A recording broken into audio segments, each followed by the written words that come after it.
Welcome to the hottest real estate topics on the planet, keeping you up to date with all the creative ways to buy and sell real estate without bank qualifying, so anyone can build real income starting today. Here is another great show with Dealmaker Bill and Pete the Rookie.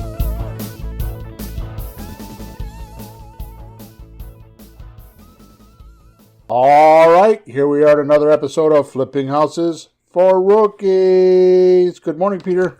Morning, Bill. Hello, everybody. And here we go. We are at episode number 381. And here is today's title, Peter. Mm-hmm. What would happen to creative real estate if the realtor disappeared today? I'm sorry. I'm just picturing that. Okay, go ahead. Yeah, here's the description. Weird question, right? Mm-mm. But think about it. What would creative real estate look like if the realtor system severely or catastrophically changed today? In this thought-provoking episode, we are going to delve into a hypothetical yet intriguing scenario that could possibly happen sooner than most would think. Which means this is not a speculative journey, but a total game changer for creative real estate entrepreneurs. Imagine a world where buying and selling a house was done without realtors. In today's fireside chat, we will explore how transactions are done this way and why it might happen sooner than you could fantasize about. Plus, we will investigate if the realtor system helps sellers or not in today's techie world of finding buyers and sellers. Then asking, without a realtor's advice, could things get messy or not? So, the debate today is whether or not you and creative real estate entrepreneurs can replace or take over the realtor role.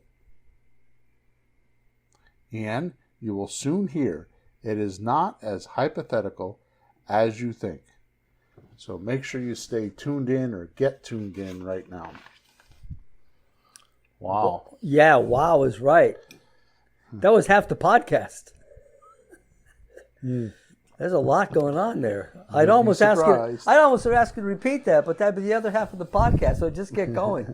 And interesting topic, though. Yes. Well, wasn't there a world once where there weren't realtors? Yes. Well, okay. We're going to talk about that. Okay. There's always been air, water, but there always haven't. Okay, go ahead. There was a time where I didn't have to pay $4 for a bottle of water, too. Right. There's a time we drank out of a hose or just turned the faucet on. Like, I can't drink the water out of the faucet. Oh, my God. Or the stream. Yeah, like, ooh. All right, so let's just do some housekeeping stuff. So thank you, first of all, if you're here watching us or with us, thank you for your support. Make sure you subscribe to wherever you're watching us or listening to us so that you can catch the other episodes we're going to do.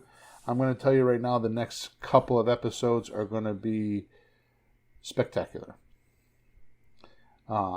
Episode number 382 I wrote the other day, and yeah, it's going to be a good episode. I mean, today is going to be a dynamite episode. You're going to be intrigued by today, but yeah, there's some hot topics I'm going to cover. So make sure you subscribe and you stay with us and get all the latest information on the economy and what creative real estate is doing.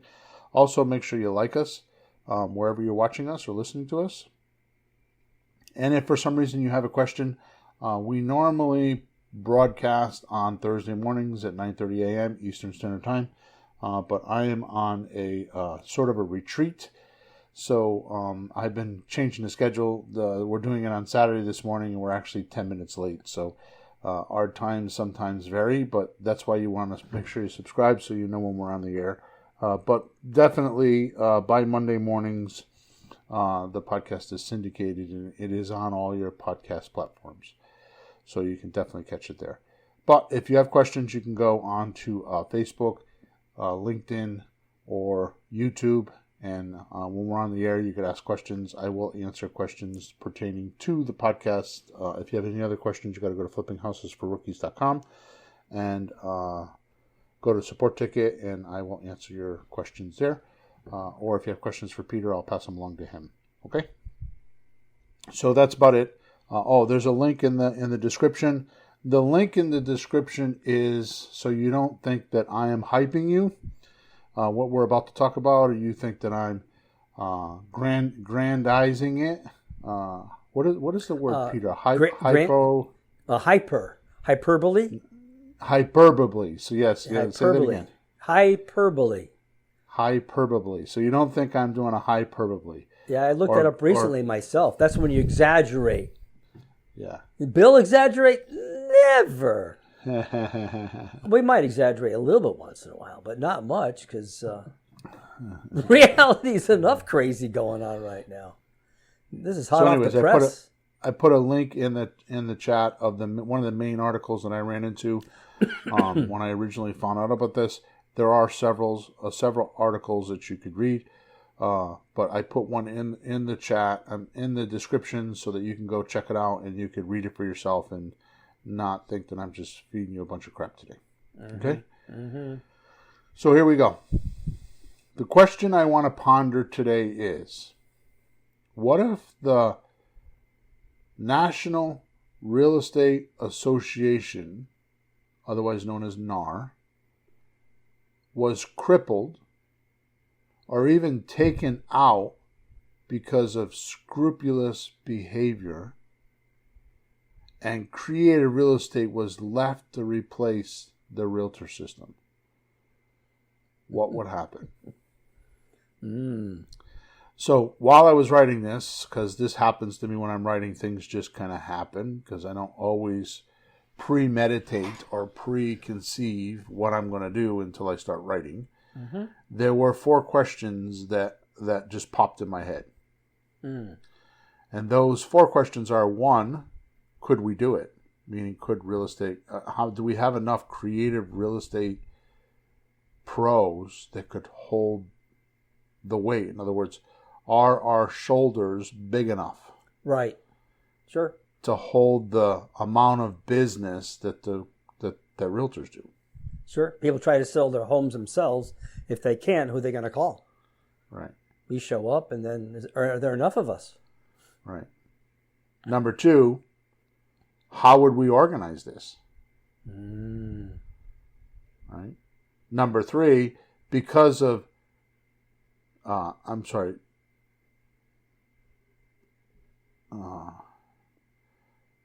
wrote it down here, but I don't understand what I wrote, so I have to do it from memory. So number 3, become a standard process for realtors. Oh, so can our work as independent, and if we organize, can we standardize it? Yeah. Yeah. I mean, things aren't which kind of falls into can we organize it? So they're kind of synonymous, you know. Yeah. But more to the point is creative real estate. Is there enough processes, or processes, as some people say, that we all look the same, or are we too differentiated? Right. Right. And then number 4 is, how would the general real estate public react to this catastrophic climate change? Right? Yeah. Yeah. But before I cover these enticing questions, let me tell you what provokes this conversation today. Mm-hmm. Okay? I'm just going to read this to you. I'm not going to, because this is part of the article that I put as a link in the description. Right. Okay? On October 31st, 2023, that is not very long ago from this podcast. It's within a couple of weeks. Mm-hmm. A unanimous, what does unanimous mean? it means we're mushing together as one. Yeah, so That unanimous means it's everybody. it was everybody. There was nobody left out. Nobody dissenting. All agreed. Yeah, 100%. On October 31st, 2023, a unanimous federal jury found the National Association of Realtors, otherwise known as NAR, N-A-R, and several top housing brokerages liable to pay $1.78 billion in damages for inflating the commissions paid for home sales. The class action lawsuit included around 250,000 home sellers who argued the rates they'd been forced to shell out to the buyer's broker essentially constituted a racket. I did not write this. This is not Bill writing this. The jury in Kansas City agreed, calling this a conspiracy to keep fees artificially raised up in a move that helped to sink a decade-old practice through which many agents pocket upward of 5% of a listing final price. Often, and I don't think the word often should be in there, but often adding tens of thousands of dollars of closing costs. There is no often, it happens every time, right? Why does this matter to us? This is not me writing now, okay? This part. This is not me writing. Why does this matter? How does it matter to us? I'm going to tell you when I start writing, when it's me talking. You're going to say I'm not talking. You're going to say reading. You're going to say end quote. Yeah, exactly. All right, keep going. Go ahead. Why does this matter to us? The verdict is a major shakeup to the U.S. real estate market and could change how Americans purchase homes, or specifically how they collect and pay broker fees moving forward. The big picture. This case is just one class action lawsuit against NAR. And the other defendants, with the guilty verdict, if upheld, what that means is, if upheld means that, of course, NAR is going to appeal it, could spawn new legal actions in other states. And some are saying this could exceed $40 billion in damages. Wow. Okay? So I'm going to pause for a second, okay? So I want you to understand the logistics of this. Right? Man, I've been working on the light here. I got all kinds of lights around me, and I'm still in the shadows, aren't I? Well, your face is okay. There's a little more light on one side than the other, but I'm the same way. But your face is okay. So, anyways, yeah, people just get used to it. Hopefully they want to hear what I have to say, not the way I look. So here's what happens. Class action suits work this way. So even though the article is being diplomatic, they have a verdict. Yeah. There's 250,000 homeowners that signed documents saying that the realtor did this. Okay? Yeah. They won the case. Even if NAR, National Association of Realtors, appeal it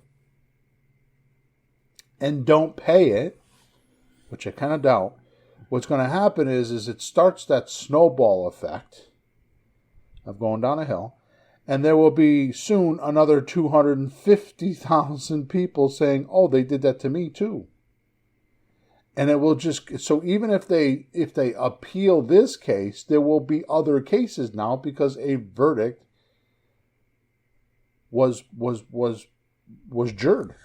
Well, that verdict said that the commission is too much. I mean, just plain English. I'm just a person listening. Commissions are too much. So if I want to sell my house, agent shows up. The first thing I'm going to say is, your commission's too high. There was a court case. You guys lost. I'm not paying 5%. Right there, just because they lost. Sellers are going to have an attitude, right? Like, I don't have to pay 5. I shouldn't have to. What else could I do? Okay, so right? I'm going to move on because you are right, and I want to read the rest of this, and then I want to talk about it a little bit, and then handle my 4 questions. Yeah. Does it say which states are covered? I know it was in Kansas City, but does it say which states were involved? Kansas City, it was 250,000. Yeah. No, it was Kansas City. Other states have not done this yet. So just Kansas? Yeah. All right, because sometimes if it's a circuit court, it might be an area, but that area, if nothing else, over there. It didn't say anything about that. Okay. All right, just curious. Okay, so the reality, after news of the jury's decision broke, real estate stocks dropped on Tuesday, particularly those online presence like Redfin. So they didn't say how much Redfin stock dropped, but they did say Zillow dropped over 7%. Open Door stock fell 9%. NAR, now listen to this, NAR, National Association of Realtors, has also been investigated by the Federal Trade Commission officials from the last 3 administrations. They're not very fast, are they? Biden, Trump, and Obama over claims that the group is conspiring to keep home selling costs high. On even bigger federal antitrust lawsuits against NAR involving plaintiffs in 20 different U.S. markets. It is poised to go to trial next year. So they haven't gone to trial with this yet. Jeez, and that's federal. Right. That's the whole country. That's a federal law. That's right. Whichever way that goes, that affects everybody, not just any districts. So the argument is 2 things. Number 1, why are there 2 commissions paid? Even though the seller pays 5%, why do they split the commissions? Right? So what they're trying to do is they're trying to get it, because I don't know if you know this or not, but in other countries, the buyer pays the commission for the closing. The United States is one of the few where the seller pays it, right? Yeah. So think about what would happen there if that did occur, right? If the buyer had to start paying commissions, and they're looking at a $200,000 house, and we'll say the closing costs are 10%, being conservative. Yep. Now the buyer needs $220,000, Yep. plus they need their down payment. So they're going to need to have their down payment for the mortgage, plus the closing costs. Yep. Right? So let's say the down payment is 5% if it's an FHA mortgage. That's $10,000 and $20,000 for closing costs. They're going to need $30,000 down for a $200,000 house. So obviously what's going to happen is it's going to change the way the banks lend money. Number 1, they'll make more money from it, I'm sure, because bankers are like that. But number 2, what's it going to do to the price of the real estate? Well, if somebody didn't have the down payment money, could they put it in the mortgage and have to, they bring it to the table in the mortgage and have to pay it? I can't answer that question because it hasn't happened yet. Right. So the banks aren't doing it. Right. But even if they did, the price of the house is up, and the person goes, I don't want to pay that much, right? Well, no. Let me repose the question. Okay. So right now the seller is asking $200,000 with anticipation of closing costs. Right. So if they don't have the anticipation of closing costs anymore, they're not going to ask $200,000 for the house anymore. That's right. They could ask less because the other guy's got to pay it. Right. Okay. Or they're going to be forced to pay less because the other guy is not going to be able to get the money from the bank for it. Right. Because the bank is still going to appraise it for $200,000. Right. So now that means they're only going to get $180,000. They can only ask 180,000 because there's no closing costs. So Yeah. the ripple in the water, throwing this pebble in the water, is very effective. Yep. Yeah. Okay, think what it does to the insurance industry. So, yeah, I mean, it's not a huge percentage, but we're talking small percentages when you talk profits. Right. That'll drop the price of the house, so insurance has to go down because they're insuring less of a house, so the rates go down. So what happens now when we start doing rehabs? What do we do when we start selling those houses? What? If the buyer has to pay 20% or a closing cost, I mean. Oh. See, it just changes the dynamics of the whole industry, like, vastly. So, and I'm not even saying that's going to happen. It's just. Remember, this is speculative. This is, what does speculative mean, Peter? Well, we don't quite know what's going to happen, but we have to look into the future. If this happens, if that happens. But Bill, something has to happen because the market's in trouble. Something has to change it into something more feasible, something that people can deal with. You know. Right. Drop the price of the house. If we have interest rates going from 3 to 4% to 8%, and we start messing with the amount of fees it costs for the closing costs, it's definitely going to do something, right? Yep. Okay, so let's continue, right? So I'm going to reread that paragraph again. So NAR has also been investigated by Federal Trade Commission officials from the last 3 administrations, Biden, Trump, and Obama. Now, that's 15 years, because Biden was 8 years, or 12 years, right? Because Biden was 8. Obama was 8. Trump was 4, so that's 12. Yeah. And Biden is 4, so that's 18 years. Well, 3 so far. So it's 15. Yeah, 15 years. 3 so far, which is a long time to investigate something, to make a decision. Hurry up. So 3 administrations, Biden, Trump, and Obama, over claims that the group is conspiring to keep home selling costs high. An even bigger federal antitrust lawsuit against NAR involving plaintiffs in 20 different states, 20 different U.S. markets, is posed to go to trial next year. Right? So, all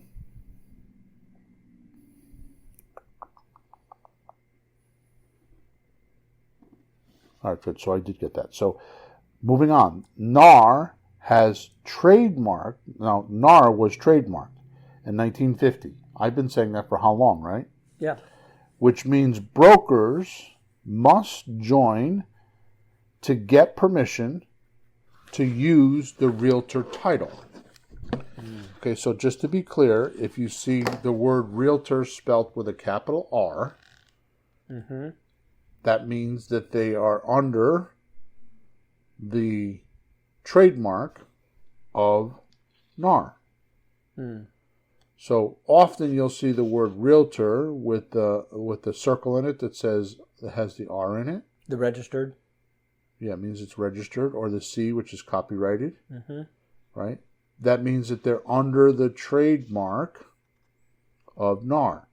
And what they get for that, to use that title, is it gives them use of the NAR's myriad amount of sales tools. Right. Which includes like lock boxes for many home sites, because they use electronic lock boxes now. Plus, the biggest thing they get is the MLS database, where many listings appear. Yep. And there are other tools like their forms and all that kind of stuff. But that electronic lockbox, you can't get in unless you're part of it, because there's a code that you won't write. You just can't get in. You have to pay their fees. It's very exclusive. Oh, jeez. Now listen to this, because I promise you I won't do this, but I could go off on a whole podcast on this next paragraph. Okay, tune in next week. Go ahead. Plus, plus, NAR is part owner of the exclusive websites in many markets where these home listings appear, which belong to a news corporation subsidiary called Inc.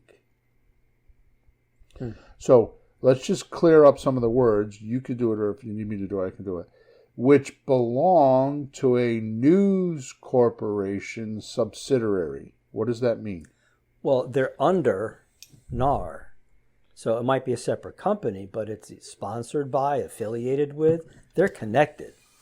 Even if the names are different, the officials, they're connected. Okay, so when we do subject to deals, what do, Peter? We take the property out of the owner's name and put it into a trust. Why do we do that? Mm-hmm. So the bank thinks that we tell the bank we're doing financial planning, estate planning. But really, what are we doing? Something else, right? Mm-hmm. But we are paying the mortgage though, and that's what they want. We're paying it, so don't get upset. We're not being scrupulous. We're just hiding who owns the property, right? Mm-hmm. So intentionally.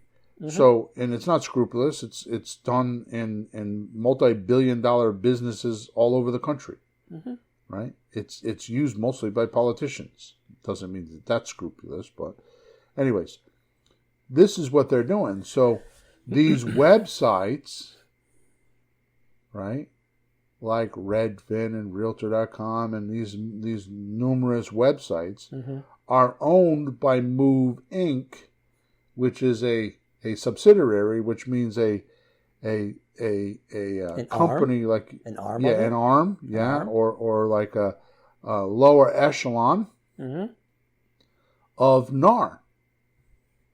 Now, what you don't realize is that NAR spends lots of money lobbying the United States government. Well, that wouldn't be surprising because that's what they do. So why is that? Why do they have to lobby?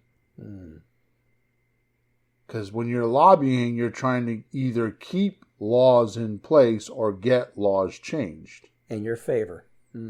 So why would you need to do that if it was for the greatest good for the greatest number of people involved? Yeah. Right? That's a good point. So why, number one, why are they lobbying? And number two, why do they own all these websites? Well, it looks like there's different opinions. And they think it's this, and they think the price is that. Look, the price is high. I guess it's correct. But they're all like working for the same team. Oh my God. Now think of it this way. The Realtor system gets paid on the contracted price of the deal. Actually, that's not right. They get paid on the negotiated price of the deal. Right? So if I'm selling for $200,000 and we settle at $193, and the agreement is settled at $193, the Realtor gets paid on $193. Now, you and I have talked about this, and I know I'm diverting, but I think this is important. Now, I have bitched very loudly, very angrily, very apathetically, very antagonistically in all these different emotions because it's just not fair. So, I have a $200,000 house. I know there's 3 negotiations when I'm selling it.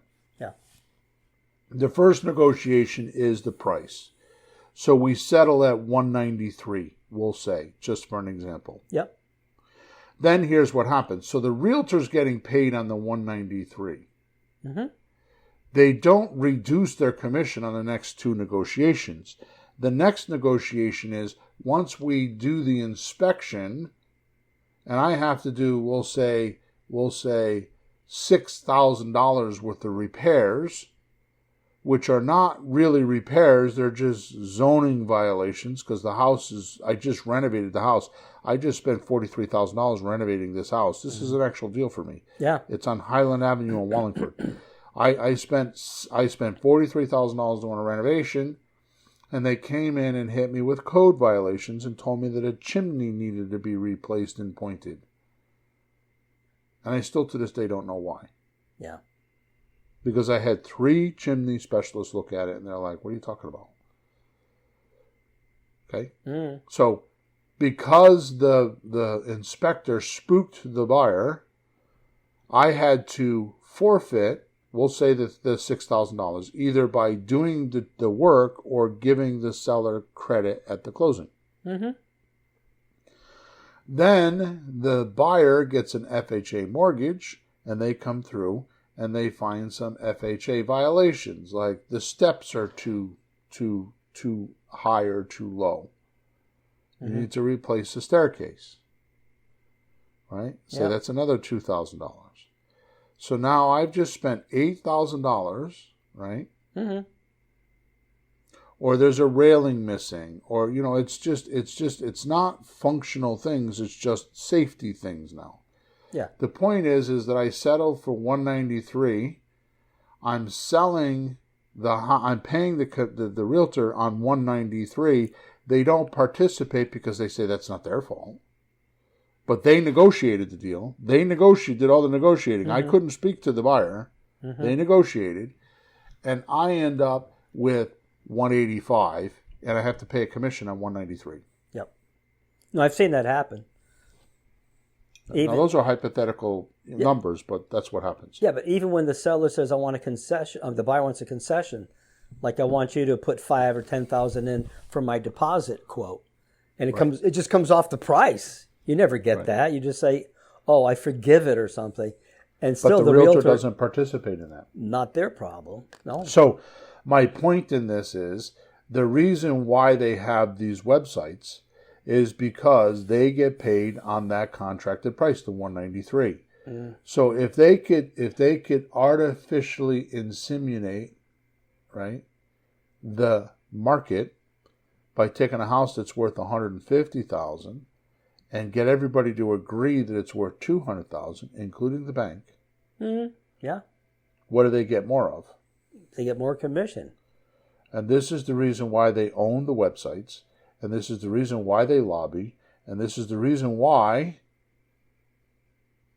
you and I did a podcast, which was episode number 366, podcast number 366, called Exposing the Real Estate Mafia, Top Secret. Because it's a monopoly. They're the only game in town. And I promise you that is going to be one of the next articles we read, is how the NAR system is a monopoly. Right? They're already getting charged for racketeering.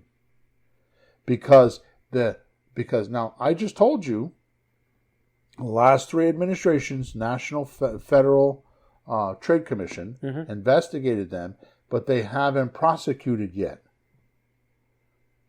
When they start prosecuting, which will be on the heels of the class action suit, right? The class action suit happened on October 31st, 2023, where they lost. That whether they pay or not, that predicates in another courtroom that there was intent. Malice aforethought. There was intent. Yep. And a good lawyer could really push that. Now, when there's a precedent of something already being adjudicated on, they eat that up because they go, well, based on this, it works, so we just go from there. Right. It already happened. And just in case you don't know this, well, actually, I'll bring it up later. So more to the point, the Realtor system spouts, we are the alternative to real estate solutions. Us creative guys. Creative real estate is the alternative. In other words, we're lesser than. We can't qualify for what they do. Which is being a gangster, by the way. Okay. As far as I'm concerned. Sure. Right? But in actual fact, the way that we do creative real estate, the way creative real estate works, or creative financing is really the word, we should use that more often than creative real estate. Creative real estate makes more sense to people, so that's why we use it. It's really creative financing, right? Yeah. It's been around since at least the Roman times, which is what, 2,300 years now? Yeah, at least. Especially trusts. Really? Trusts were invented in the Roman times. Oh.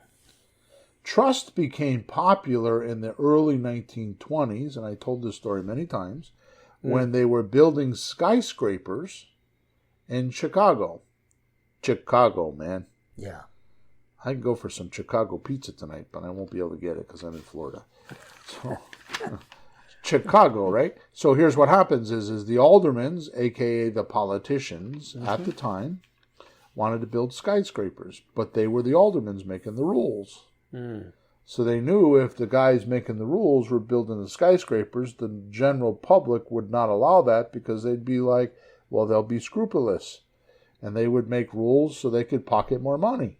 And the general public wouldn't allow that. So what they did is they brought to life this trust scenario that was used in Roman times. And a trust says that the beneficiary does not have to be publicly put on record. Just the trustee. The trustee is completely transparent.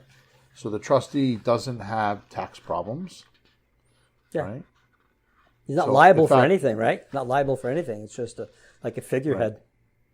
In fact, I have not dealt with this because I think it's crazy. But remember Naomi? Yes. She's telling me that I sold her sister's house and I didn't pay the taxes, which is bullshit, because I paid them in the closing. And because she was the trustee, right? Her credit was ruined. That I ruined her credit. So I've not responded because it's too idiotic for me, and it does nothing for me to get into. I have no dog in that fight. But the truth of the matter is if she was as smart as she pretended to be, okay, she would have realized that she was the trustee, and she could have submitted that to any credit card company that was supposedly damaging her credit, right? And said I was the trustee. It's transparent. They cannot legally charge her or damage her credit or her reputation because she was a trustee. It's written in the trust agreements. Yeah, she's not the beneficiary. Right. So she's not responsible for the payments because she's not getting any of the money anywhere along the line. So, that's like saying I work for the local auto repair shop down the street, and I'm their service manager, or their parts manager, right? Yeah. And I ordered some parts that we didn't need, and the parts bill didn't get paid, and so my credit went down. That's what it's like. It's ludicrous. Yeah. But this is also the reason, and this is one of many things that happen in my life. I mean, I don't have trouble like that all the time, but this is why I say the biggest battle we have in life as human beings, the biggest battle, is not health, it's not money, it's ignorance. Because people think they know and they don't. What people consider to be senior information in their minds is very often common information. Yep. And it's very often spread around just like now. Why do we not know about this North thing? Why did it not hit national news? Yeah, it's catastrophic for the way we're going to live as humans in the United States. This is as big as Donald Trump getting indicted. This is as big as Joe Biden's son stealing from China. It's as catastrophic. Yeah. But they hid it. Yeah. Why is that? Just ask yourself these questions. You know? I mean, it's like, kind of diverting a little bit. One of the things I was talking to Jay, our buddy Jay, the other day, and we were somehow got into politics, which we don't do very often. And I posed a question to him, and I said to him, I have a question for you. And he says, what's that? And this is the same type of question that I just asked you about realtors. It's the same type of question. Why do you think that there's so much scandalism in the House of Representatives right now and not in the Senate? And he said, what do you mean? I'm like, well, you don't hear it. There's no scandalism in the Senate. There's no reputations being bashed. Only in the House. Why is that? And the answer is because the House is led by the Republicans. And the other team is trying to ruin their reputation. So what happens is the House of Representatives is all this. You notice that in the news in the last 6 months, it's like all this scandalism in the House because the House is run by the Republicans. So the same type of thing is happening with real estate. Like, why isn't it in the national news? Why aren't the normal people hearing about this? It's the same type of question. It's because the person that wants to do this, or the person that's making the most amount of money, doesn't want to lose their income. All right. So this information bears out the 4 questions I posted in the beginning of the podcast. Right? Mm-hmm. I posed in the beginning of the podcast. So are we clear on what's going on here? This is not some made up hyperbole or whatever you said that word is. It's a great word, but I can't pronounce it correctly. Hyperbole. Is that how it goes? Hyperbole. Hyperbole, yeah.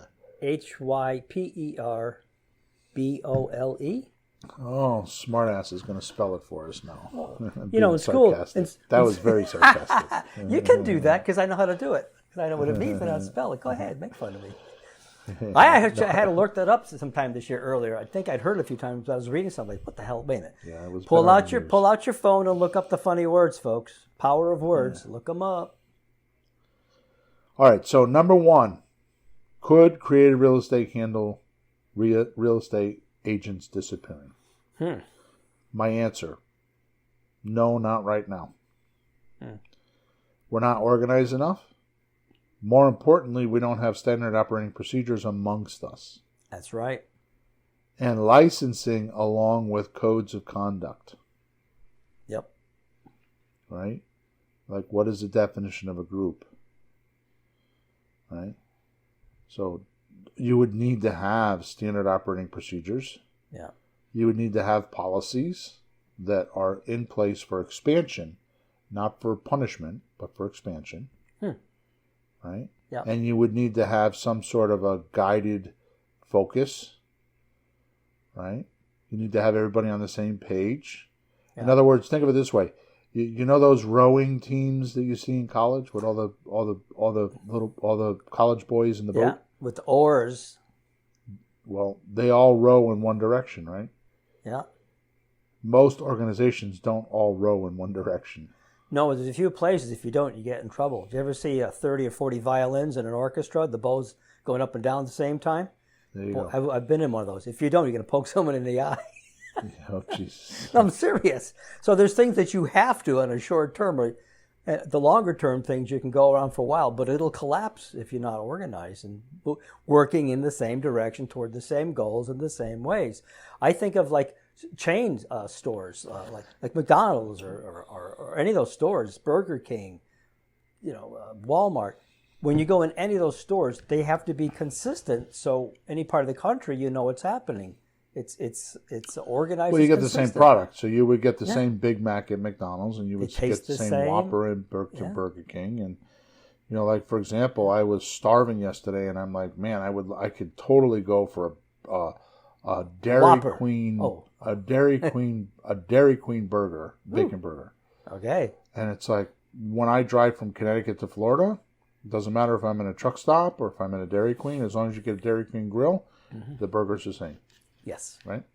Yep. All right. So that's my quick answer. But, however, with that said, I do believe in short order, and especially after COVID escalating the seller to buyer closing scenario without a realtor, and now this lawsuit, it's going to completely level the field for creative real estate investors. Trust will be lost from the realtor system once the word gets spread. And many will start to move into our escalating, and it is escalating since COVID, popularity of how we can help way more sellers and buyers than the realtor ever thought of or could provide or produce. Yep. Our system is more flexible, meaning creative real estate is more flexible, and it's overthought by most rookies. It's made complex, like there's some problem. And I'm telling you right now, as I sit here, and Peter knows this because I talk about it way too much behind the scenes, the problem with creative real estate is we are not organized. Because you go to the RIA meeting, the Real Estate Investment Association meeting in January, and there's somebody selling you subject to deals. Yeah. Then you go in February and somebody's telling you, oh, you should buy and sell liens. And then you go in March and they talk about, oh, buying notes. And then you go in March and somebody tells you, oh, you should do lease options. And then you go in April and they talk about hard money and flipping houses and doing renovations. Do you see my point?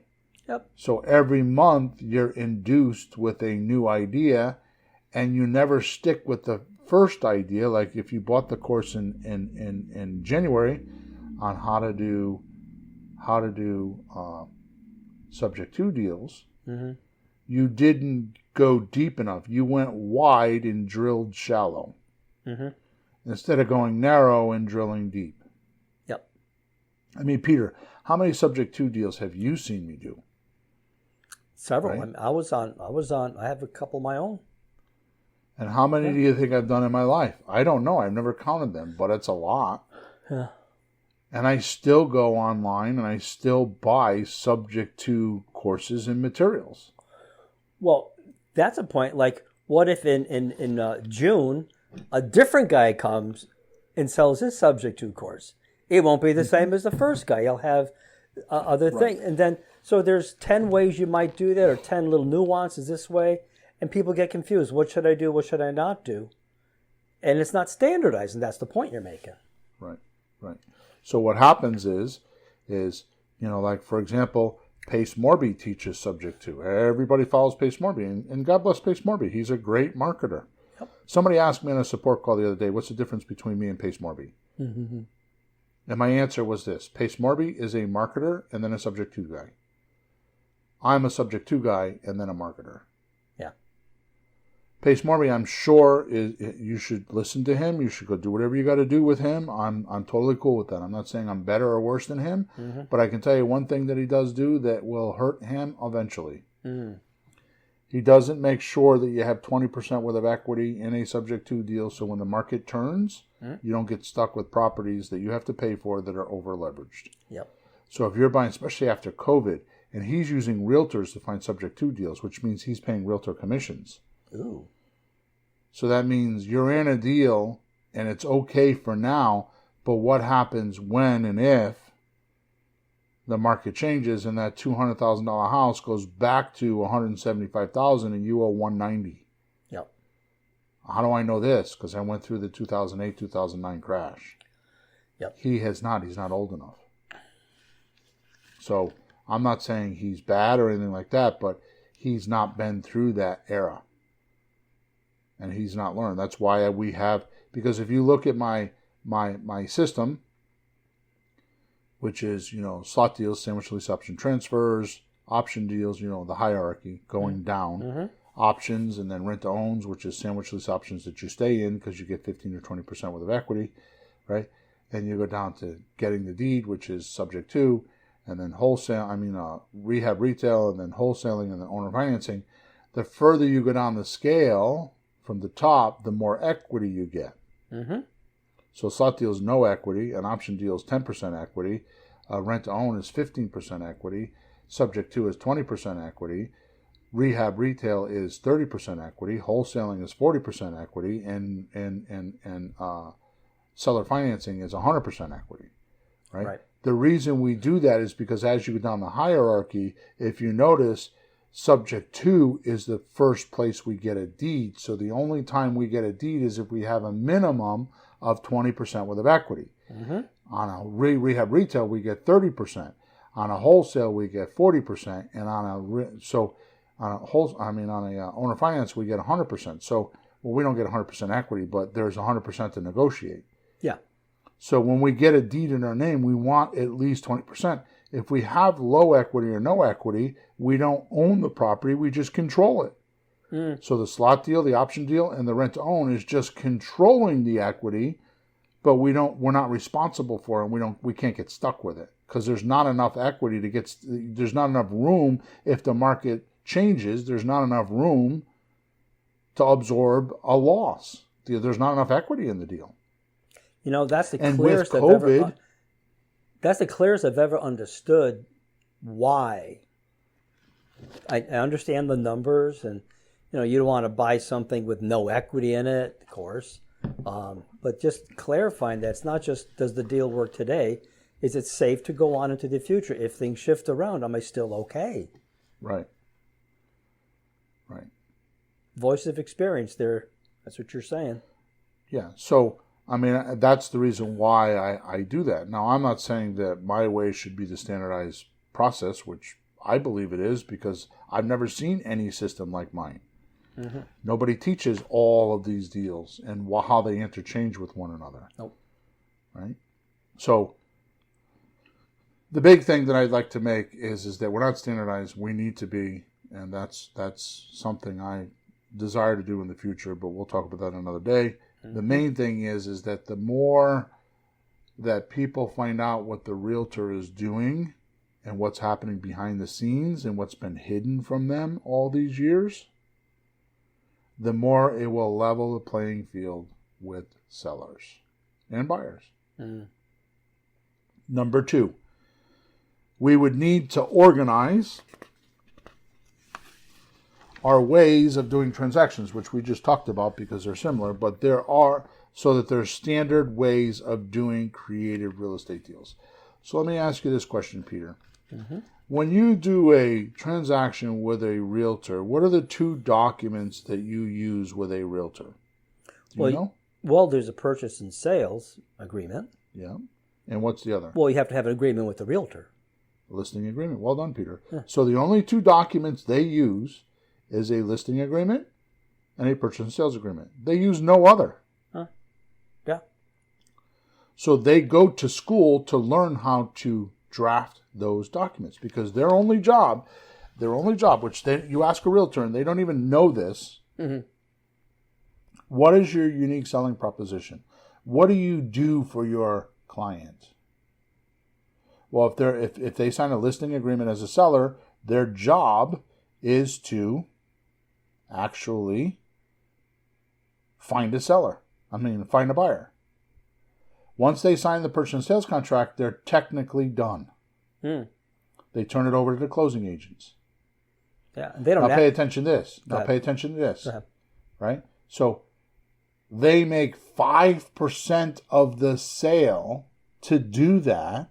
They turn it over to the closing agent. The closing agent has the responsibility of getting all the mortgages, all the documents, getting everything in place, writing 38 documents, because that's the average amount of documents you sign when you have a mortgage on a closing, is actually 37. The 38th document they do later on, but that's a creature from Jekyll Island stuff, so they can get more money from the bank, right? So the point is, there's 37 documents that the closing agent signs. Most closing agents, not every, charge between $800 and $1,000 to do that. So why does the realtor make all the money? And do you think the closing agents like the realtors? Oh, man. Who does all the work and who gets paid less money? By the way, you go into any organization, you pick any organization, I don't care what organization you're talking about. My wife complains about this all the time, and she's not wrong. Why do the sales guys get so much money and the consultants or the people that deliver the products get paid so little? Bill, I was a waiter for a while. We get the tips, and the guys who make the customer goes, "That food was delicious. I'm giving you a bigger tip." I didn't cook it, and I wanted to give the cook some of the tip because they did a good job, but they get nothing. Right. Oh. Exactly. Yeah. So this is why this is going to, once it hits mainstream, it's going to go viral because there's too many people with these pent up frustrations of how the realtor system works. And it's the reason why the realtor system actually is in trouble. Because once it gets revealed, they're not going to be able to come back. Now, I don't know where I wrote this, and if I have to, I'll say it again where I wrote it later because I still have a little bit more to go here. But never mind, because I actually have his name, so I'm going to wait till I get there. So number 3. Mm-hmm. Number 3. Since COVID-19, where we could not visit houses, why couldn't we visit houses? The roads were closed. The government shut the roads. And people were afraid if you went in their house and you got COVID, they would die. Mm-hmm. Right? Yeah. Because there was, a few hundred thousand deaths, right? Mm-hmm. Which, that's another thing, because, I've been through that too. I know 3 people that had car accidents, and their death certificate said they died of COVID. Yeah. I know 3 people like that. Yeah, I know what you mean. So, since COVID, the industry naturally started to find ways around doing transactions without the agents. As of this recording, this is not a written statistic, this is my own private investigation.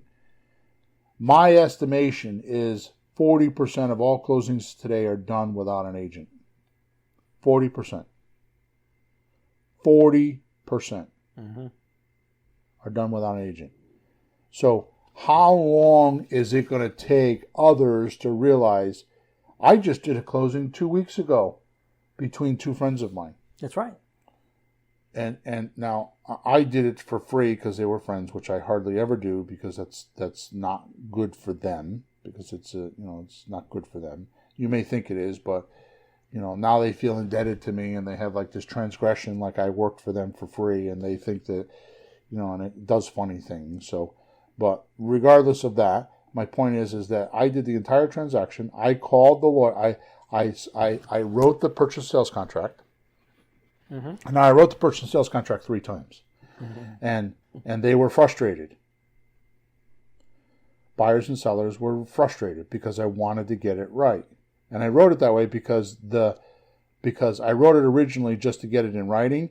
And then the mortgage company got involved, because every mortgage company has different nuances. So once I spoke to the mortgage guy, I needed to know how to write it. But here's the reason why I changed it twice. My buyer went to the closing, and his complete closing cost was $5.64. And I was like, holy F. I missed it by $5.64. It should have been 0, right? So...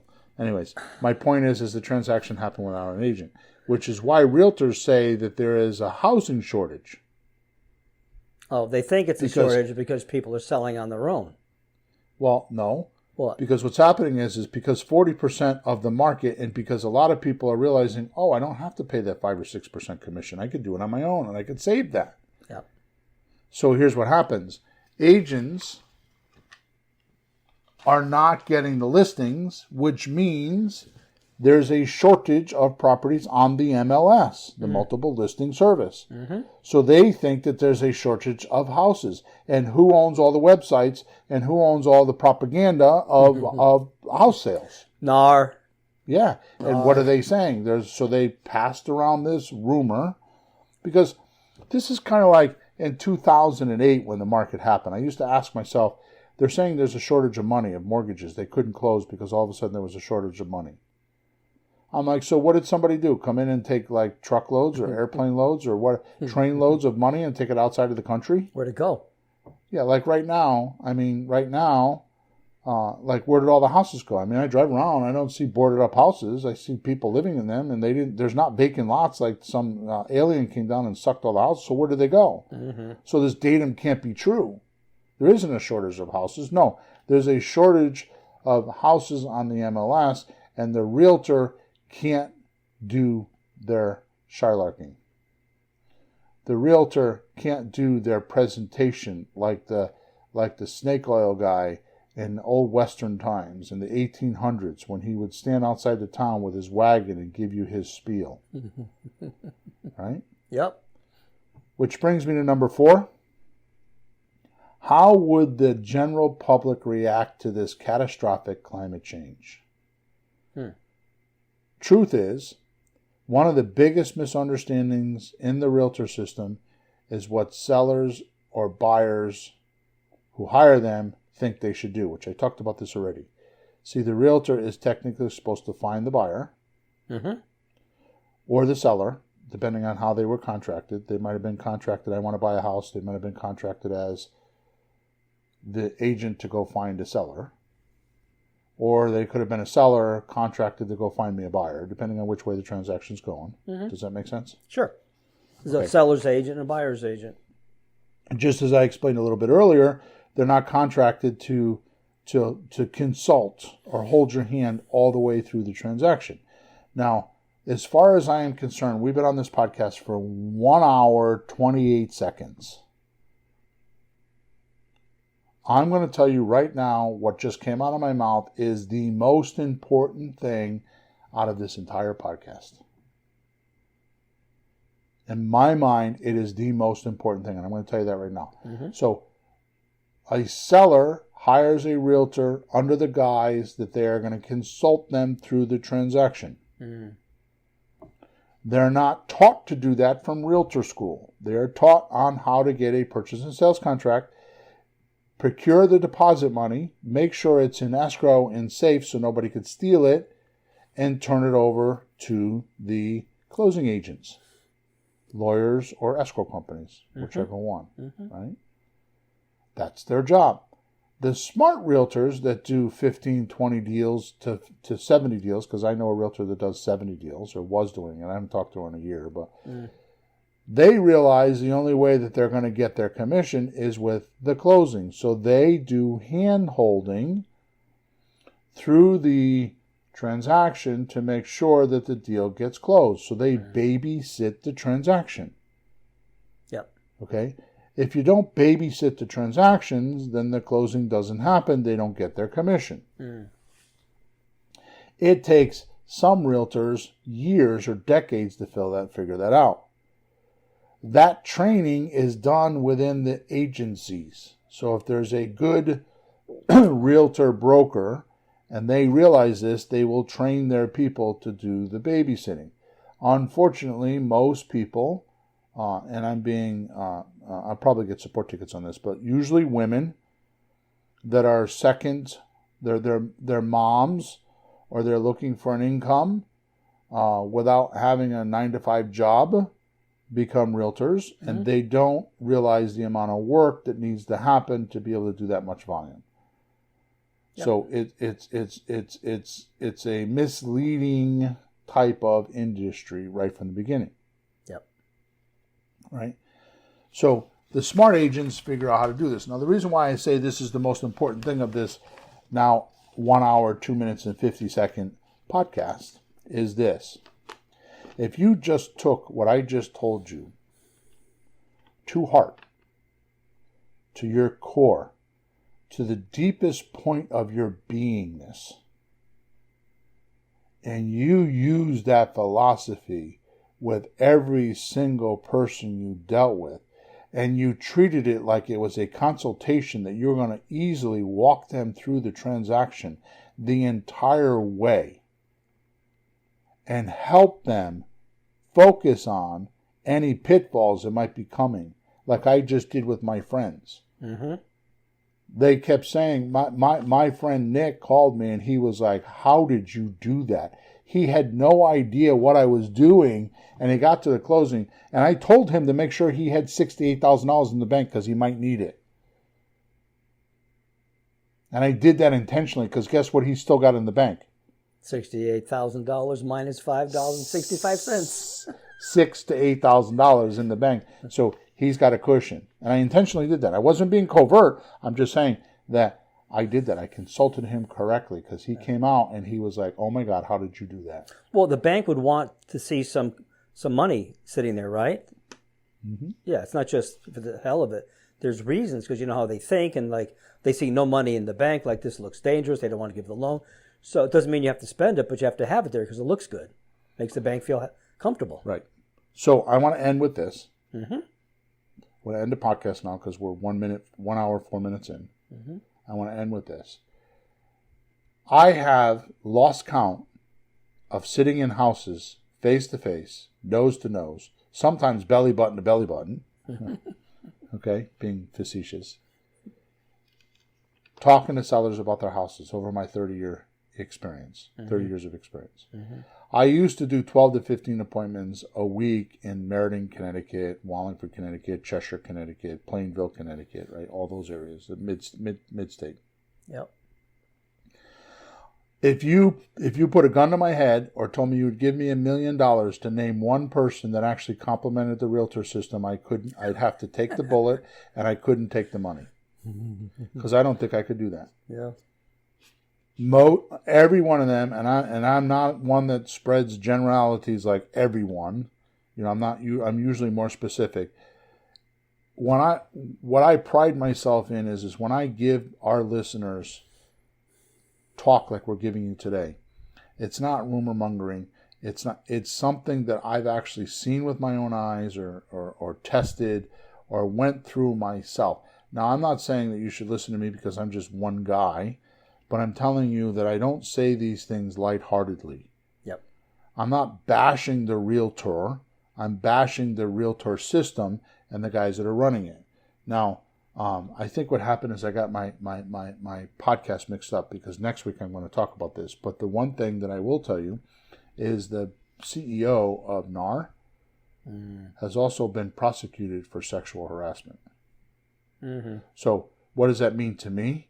Somebody that's prosecuted for sexual harassment, their personality is not good. They're like a politician to me. They're not in good standing in my mind. Their personality is not an upstanding citizen that cares about the people around them, doesn't care about their employees or the people that work with them, and they definitely do not care about their clients. Yeah. Because that's just the mindset. Criminal equals criminal equals criminal. Sexual harassment equals sexual harassment equals sexual harassment. You have a different viewpoint of the human race. And that's what that means to me, which we're going to cover that in podcast number 382, right? Which means I'm going to give you the name of that podcast and we're going to get out of here.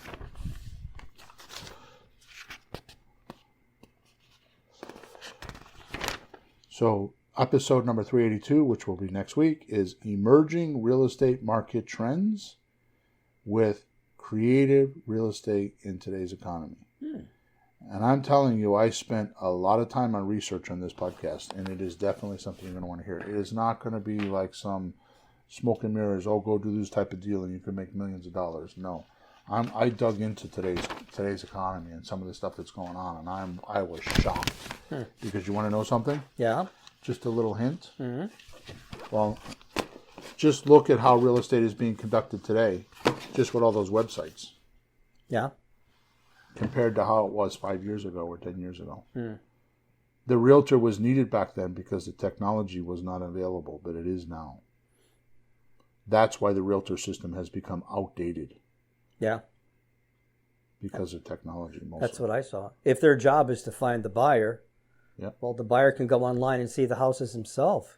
Right. They're there. It's not a secret. You can see them. You can talk to them. You can find them.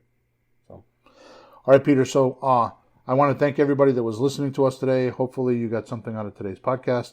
Again, it's not like I'm trying to badmouth realtors themselves, individuals. I think every realtor I know are fantastic people. Yeah, they're friends of ours.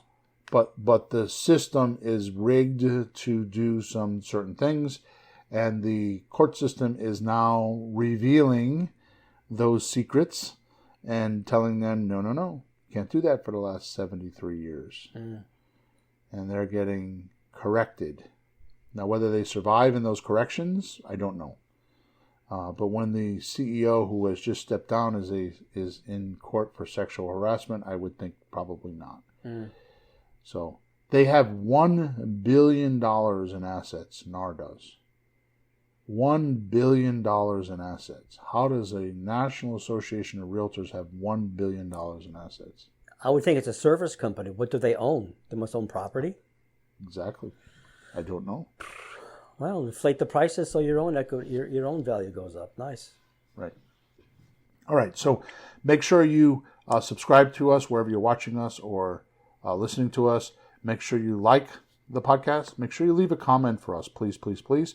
And go into the description. I put the link in there to the article that I read. There are others, so you can Google it, but make sure you go read it and get it from the source that I got it from, which I think was Forbes. Mm-hmm. I'm not sure. Yeah. But go read the article for yourself, and so you know that it's not me just making shit up. And make sure that you get abreast of this, because it could change your life. It's going to change mine. I've already made decisions. I already know what I'm doing. I'm making different agreements and different things right now to do this. So I'm excited. All right, so thank you for your support. Over and out. We'll talk to you next week or on episode number 382. Flourish and prosper. Thanks for tuning in to the hottest real estate topics on the planet with Bill and Pete. If you want to continue learning how to buy and sell real estate without money or credit, head over to flippinghouses.club for some cutting-edge real estate wealth tools. Or contact us at info@flippinghouses.club.